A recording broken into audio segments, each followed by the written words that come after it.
welcome to India Energy Bulletin, a series where we bring you the latest news, policy developments and technological advancements that are driving India's sustainable growth story. Climate change is a global challenge that calls for urgent action. While the demand for energy keeps increasing, countries are looking at tackling climate change through innovation in clean tech. India has seen unprecedented rise in its innovation ecosystem and is a highly attractive market when it comes to high-quality, frugal innovations.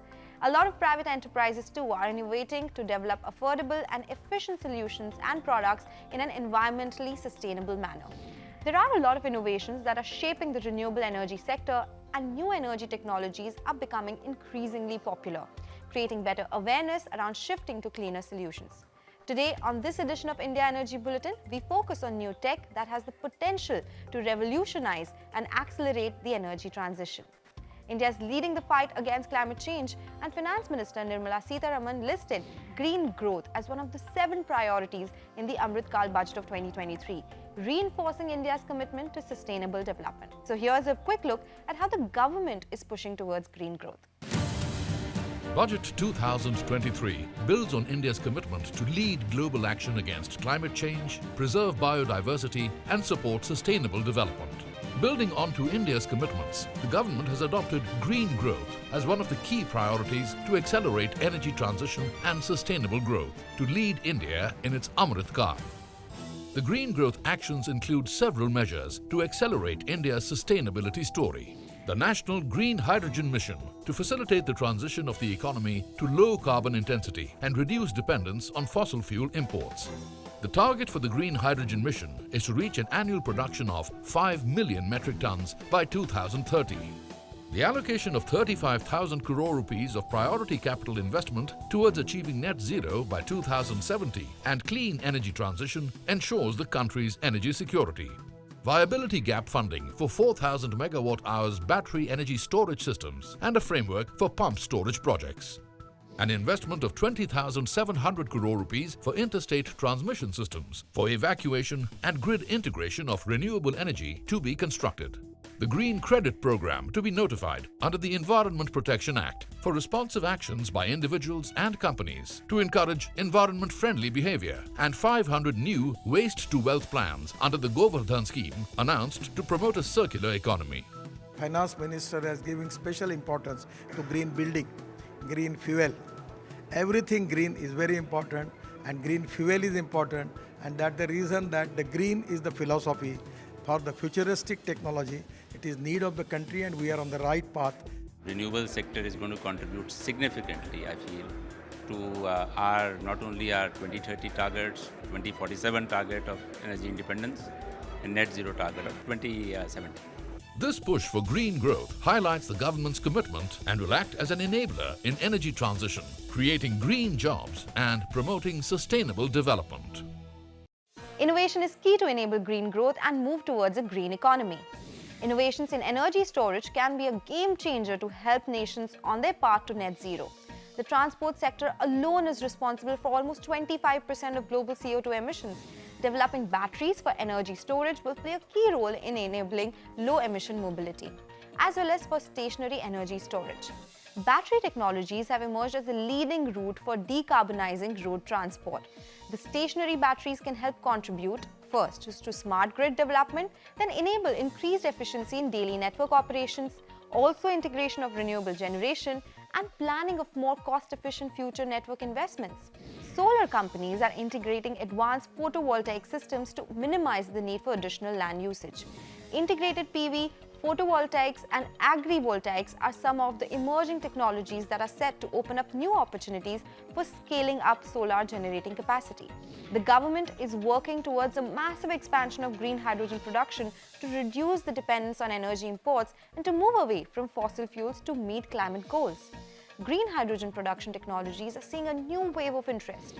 The possible uses for hydrogen are expanding across multiple sectors, including power generation, manufacturing processes in industries, fuel cells for electric vehicles, heavy transport such as shipping, green ammonia production for fertilizer, cleaning products, refrigeration, electricity, grid stabilization as well. Decarbonized electricity generation is crucial for energy transition. One of the most innovative technologies in this area is floating offshore wind power. Offshore floating wind energy can help to resolve the problem of low availability of sites onshore or near the shore. Floating wind energy technologies could be deployed in deeper waters and thus opening new areas currently inaccessible to fixed bottom offshore wind. Tata Power has collaborated with MIT to develop and foster new innovations and solutions to sustainably meet energy needs while minimizing environmental impacts and mitigate climate change. We are now being joined by Professor Robert Stoner, who is the Deputy Director for Science and Technology at MIT Energy Initiative and founding director of the MIT Tata Center for Technology and Design, to deep dive into how clean energy innovations can help countries meet net zero goals. Welcome to the show, Professor Robert, and thank you so much for taking out your time today for this important discussion. I would really like to start by asking you your present research at MIT, which focuses on energy storage technology and policy as well, and also on the design and optimization of energy systems and business models in the current developing world that we are in. So how can innovations in energy storage be a game changer on the path to net zero emissions? Also, how important is energy storage when we talk about this big sustainable and net zero path that all the economies are talking about? That's a very important question, and let me just first say that yes, those are certainly things I work on personally at MIT, but I also work with my organization, the MIT Energy Initiative, on a much broader range of decarbonization related activities, including research into new technologies as well as policy. We're transforming now from a system that is fuel based, using fuel that we largely dig out of the ground, oil, gas, coal, to one that isn't fuel-based. It's converting renewable sources, whether wind or solar, or resources that maybe nuclear resources, and we'll talk about those later, that aren't consumed in producing usable energy in the way that we're used to in our present system. In the present system, you have a power plant, you add more fuel and you get more power out. You want more power, you add more fuel. You want less power, you add less fuel. That's easy. But in a renewable system, the rate of generation of power is going to depend on how intensely the sun is shining, how strong the wind is blowing, for example, or how many nuclear power plants you have online at a given time. You can't just add fuel and turn it up and reduce fuel and turn it down. And that means you have to be always generating energy. And producing energy. And that means that there will be times when you're producing more than you need, and there will be other times when you aren't producing as much as you need. And so storage plays this critical role of keeping that energy available so that it can be deployed when it's needed. We need storage in the form of chemical energy as well, in the form of liquid fuels, perhaps solid fuels that can be used to do those things. But even then, batteries and fuels are expensive, and storing them is expensive. In some situations, it may be appropriate to store energy in the form of heat, thermal energy, directly. Thermal energy is very cheap to store. It gets more expensive as you get to higher and higher temperatures, but a lot of applications in our daily lives and even in industry don't require very high thermal temperature storage. And so I think we have to consider all of those things: battery storage, chemical storage in the form of fuels, liquid and gaseous fuels, and thermal storage. And we're working on all of them. What is your view then on the current R&D startup landscape in India in the renewable energy space? Because there's a lot of thrust, not only from the government, but we are seeing that in the business arena as well. According to you, what are the current challenges or barriers to innovation for India?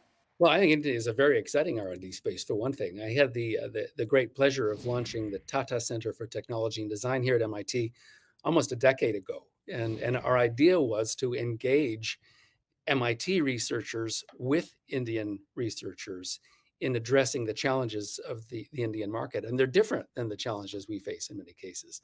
And the most obvious case is that Indians are really, really concerned about costs. I think a tradition in India, but it's also, I think, clearly a response to the fact that Indians are less wealthy and very mindful of needless expenditure in everything they do. And so we learned a lot from that experience about low-cost thinking, not just low-cost manufacturing, but thinking about technologies and design of technologies in a different way that could lead to low-cost outcomes. And I think that tradition is alive and well in India, and it's powering a new kind of innovation there that is important for us to watch in Western countries. There is no shortage of Indian innovation and no shortage of Indian innovators. So I'm enthusiastic about it. And we're seeing things, even in the current numbers. Tata Power is able to deploy solar PV plants at a embarrassingly small fraction of what it costs to deploy very similar plants in the United States, and that's all about efficient cost thinking. And we will see that not only in PV, we'll see it in storage deployment. We do see it in storage deployment, wind deployment, the deployment even of the wires above us to make grids. So that spirit of low cost innovation is alive and well in India. What about the rest of the innovation system? Well, I've had a lot to do with Indian universities as well through the Tata Center, and clearly there are some very, very impressive Indian university groups and laboratories that compete head to head with global competition, and they do an incredible job of training Indian undergraduates who end up doing things like running most of our large American companies. All right, so you mentioned Tata Power and Tata Group companies, right? Can you tell us what kind of work is MIT doing with Tata Power to bring in sustainable energy solutions? Because there has been a lot of update there. Research and technology advancements is something that we've seen in the last couple of months. Yeah, well, I mean, for one thing, we have, through the Tata Center initially, but independent of the Tata Center over the last several years, worked very closely with Tata Power on the challenges of establishing energy access in developing countries, and I talked about that a little bit earlier. That's a process of innovation, both in technology and in regulation, and I consider Tata Power to be a leader in that kind of business and regulatory thinking, and we've learned a lot from them. In fact, the CEO of Tata Power, Dr. Pravir Sinha, is a regular visitor to MIT. He comes and spends a week with us every year, if you can believe that, for a very senior and busy executive. It's a big commitment of time, and is an affiliate researcher in our faculty. So a big honor, and I think a measure of Tata Power's engagement with innovation. Recently, we have begun to work closely together on some of the most important technologies, including thin film photovoltaics, which I talked about recently. Tata Power is a sponsor of thin film perovskite and organic PV here at MIT. And the Tata Center, thanks to the financial support of the Tata Trusts, has long been among the biggest supporters of photovoltaic innovation here. All right, that was such an insightful conversation. Thank you so much, Professor Robert, for those insights. It was a pleasure talking to you today. And on that note, it's time to go into a quick break. We'll be right back with more innovations revolutionizing the energy sector. So stay tuned for that.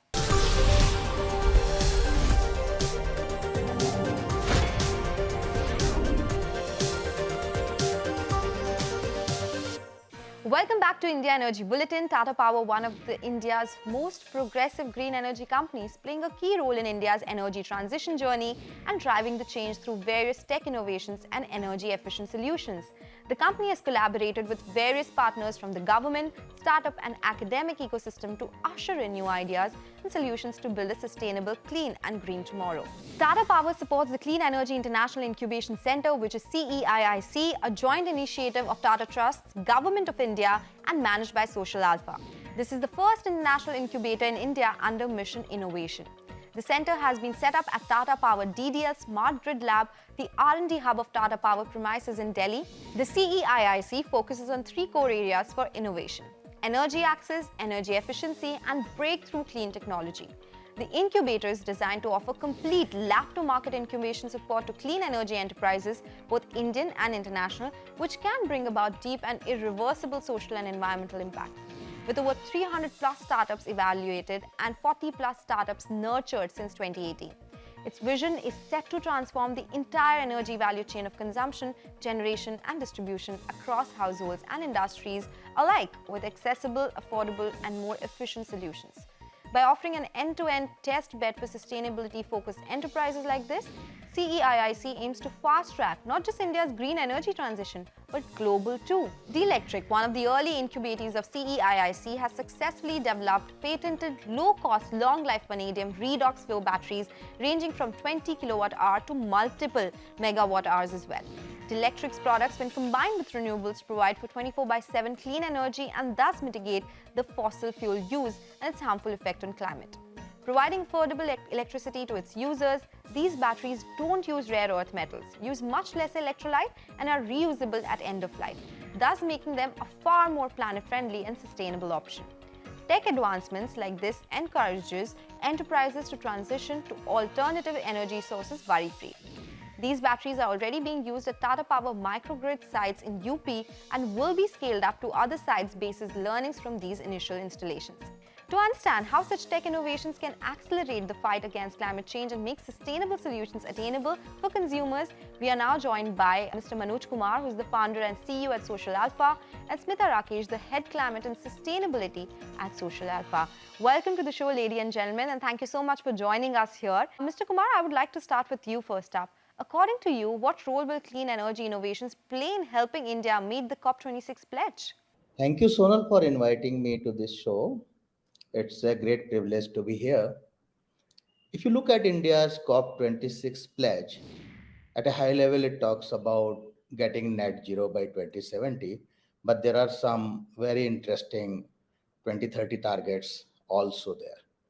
For example, our pledge is to get 500 gigawatt of energy from non-fossil fuel sources, 50% of energy from renewables, reducing the carbon intensity of our economy by 45% if you look at 2005 as the baseline.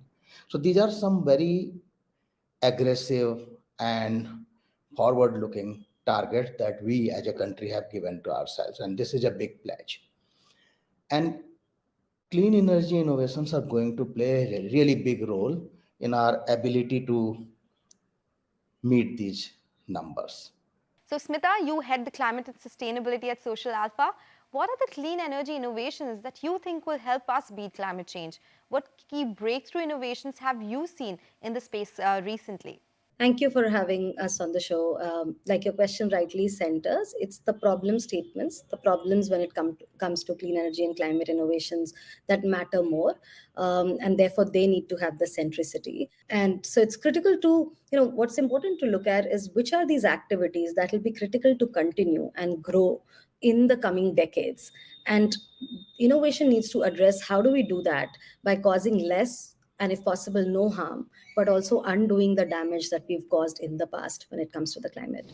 So it'll be critical to look at energy's intervention in food systems, in mobility, in power sector decarbonization, waste to energy, and also like just overall standard of living. So we are seeing a lot of very interesting and very impressive innovations across use cases such as small and marginal farmers, where we are seeing innovations in cold storage, biotech innovations for biogas, for soil carbon improvement, for other agri inputs. We are seeing in process efficiency improvement in industry along with optimizing for renewable energy. We're seeing mobility is a hot favorite, as we all know, but we are seeing innovations in access to clean mobility for communities in urban and rural settings that don't have access to it, and a lot of work in EV infrastructure for fast charging. The waste to energy technologies, whether we talk about biomass waste or municipal solid waste, we're seeing great innovation in that. And finally, like I said, the deep tech innovation, which is going to be the most critical to the transition to renewables, is in battery chemistries, whether it's at large scale grid-based storage or decentralized energy storage. Well, Mr. Kumar, as I was pointing out earlier, Tata Power and Social Alpha have joined hands to build a unique innovation curation and venture development program, Net Zero Industry Accelerator, which is focused on industrial use cases of clean energy transition and industrial decarbonization, contributing towards India's net zero targets as well.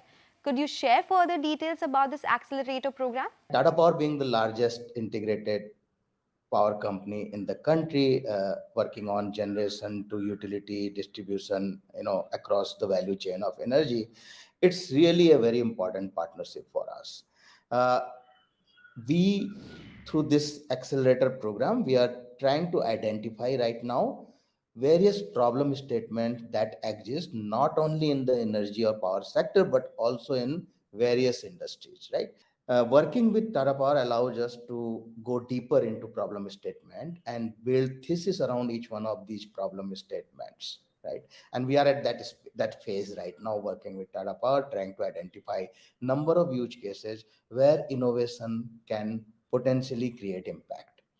Our innovation, curation, and venture development model is based on our ability to curate problem statements and build a thesis so that we can also estimate the potential of market that would be generated for these innovations, right? And that is the most important indicator that a startup or an early stage entrepreneur would be looking at, that which area of decarbonization requires innovation that would have a ready market for us to explore, right?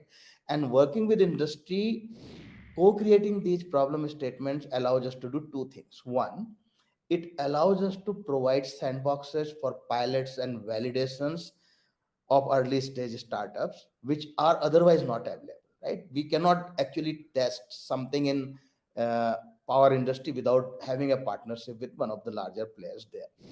The second advantage is if you actually have a solution, then you have a market, because that market is actually being created at the time of problem statement curation itself. So working with Tata Power to build this kind of an industrial decarbonization accelerator allows us to send a very positive message to the entrepreneur and innovator community, and also allow people from other industries, from other players in the power industry, as well as other industries which are trying to reduce their carbon footprint and reduce the emissions, uh, getting them on the same platform so that we can collaboratively look at curating more innovations and more relevant innovations, which is really important, right? This also allows us to allocate our resources efficiently. Thank you so much, Manoj and Smita, for joining us here today. And with that, we come to the end of the show. We at News 18 Network and Tata Power are committed to work together to make sustainable energy solutions more attainable. We will continue to bring you the latest news and updates powering India's green growth story. So stay tuned for that.